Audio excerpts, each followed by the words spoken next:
I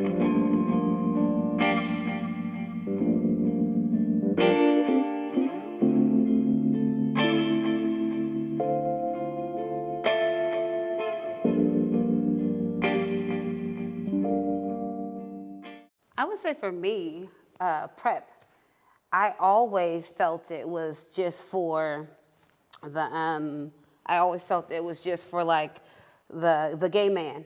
I never thought that it was something that can be thrown to a beautiful queer woman or a heterosexual woman. I never thought it was something that we can all throw back and forth, and something that we can use to prevent HIV. So this is something that's mind-blowing for me and so educational, and it does kind of change the way you operate in the sexual world, because no matter how it goes, in the back of your mind, that's one of your biggest fears.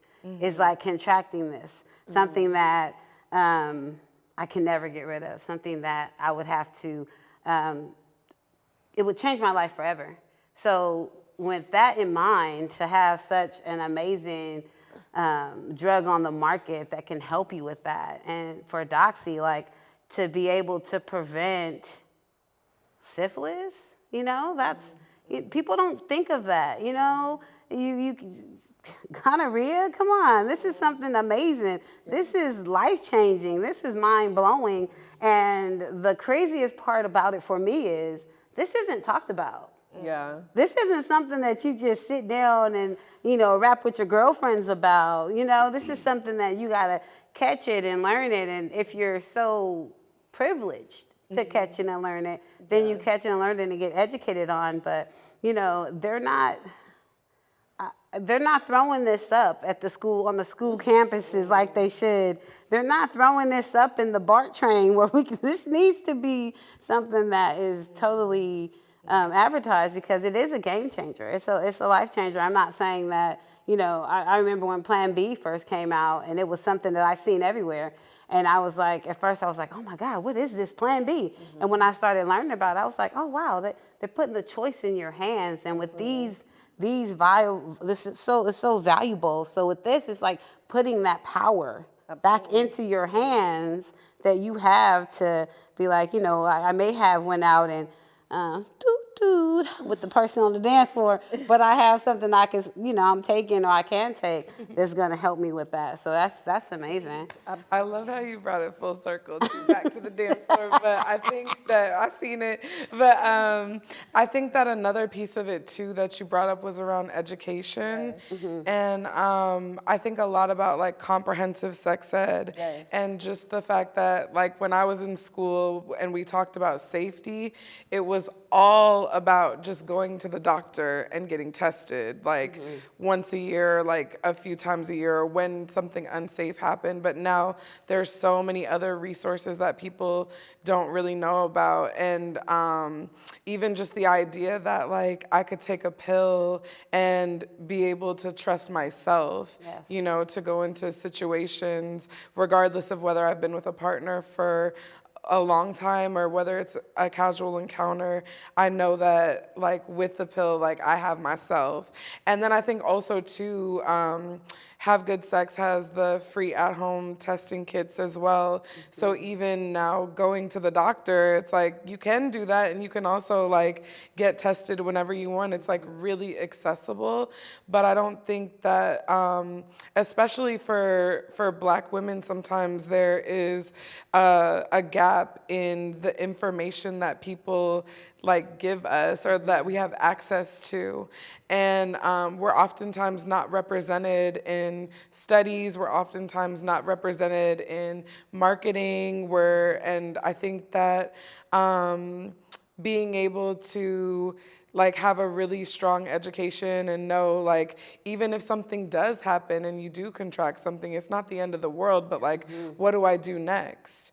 And being able to have those conversations with your friends, with young people.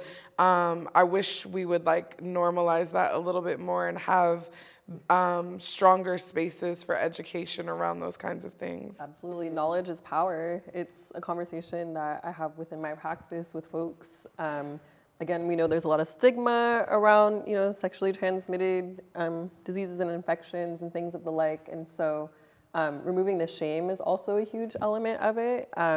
Again, if you have contracted, syphilis or gonorrhea or something like that, but now that there are options out there, I think it can also give you a peace of mind as well. Right. So it's not necessarily just about prevention, but it's about, having that peace of mind. And so I think that that's something, again, that comes with the education piece of it. It can create conversation, as you had said, talking about marketing and seeing, just making it normalized. Mm-hmm. And so, again, I didn't know that I, as, could take PrEP, but I'm like, maybe that's something that I would consider. And so coming from a place of accessibility, privilege, in a sense, it's nice to know that we have access to these things literally at our fingertips. And so I'm very grateful for that.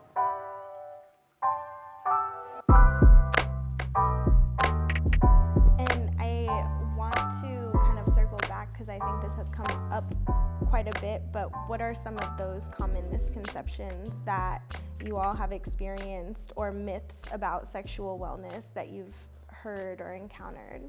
Ooh, a lot. Where do we start? I was saying, well, one, even just the fact that you can get an at-home testing kit and a pill, like, a lot of people don't know that, or the misconception that it's only for people who identify as gay men. Like that's a huge misconception. I think one of the things I was reflecting on is just as a queer woman, like I never really learned about queer sex in sex ed, and so I also never learned like the things to be careful of or how to protect yourself when you're having sex with another person who has a vagina, and that things can be passed back and forth through like fluid. Like I think, I didn't learn that until later on in life. And so there's so many misconceptions when it comes to sexual health and wellness. I also think too, another huge misconception is that if something does happen, if you do contract something, it's like this big, huge thing. And for some people, it can be that. But if you're informed and you know where to get resources, you know who to go to support you when that happens, it doesn't have to be a big, scary thing. And you can still have a lot of pleasure and experience a lot of pleasure with other people as well. And I wish that there was more conversations about those things. Absolutely. And I think, again, battling misinformation, I will say that the internet can be, to a certain extent, a valuable resource, because it can be a safe space for you to Google and ask questions and things of the like. But with us specifically, as, subject matter experts on these subjects, I think, part of it is our duty to be able to battle that misinformation, and by putting, resources out there, whether it's like reposting or, sending it to your friends, texting it to your friends, being the one to have that conversation. Yeah, that's right. Because again, I myself have gone to the internet to look for things. Like, I can kind of understand what is, factual and isn't factual, but keeping in mind this next generation who is all online and who might not necessarily be going down to the clinic to get, to ask questions or educate themselves. I think, part of it is our duty to put out, information that is accurate, if we have it, or connecting folks to where they can find it.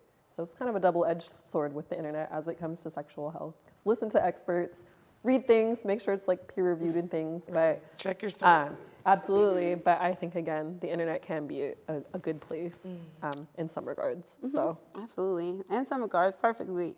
That's how we started, right? Googling information, accumulating knowledge from the internet. It's just sometimes you gotta watch what the internet says. For me, one of the biggest myths was that sex wasn't for pleasure. It was like, it's just this is you recreate. It's your menstrual cycle. This is the time you can have a baby. You're supposed to procreate.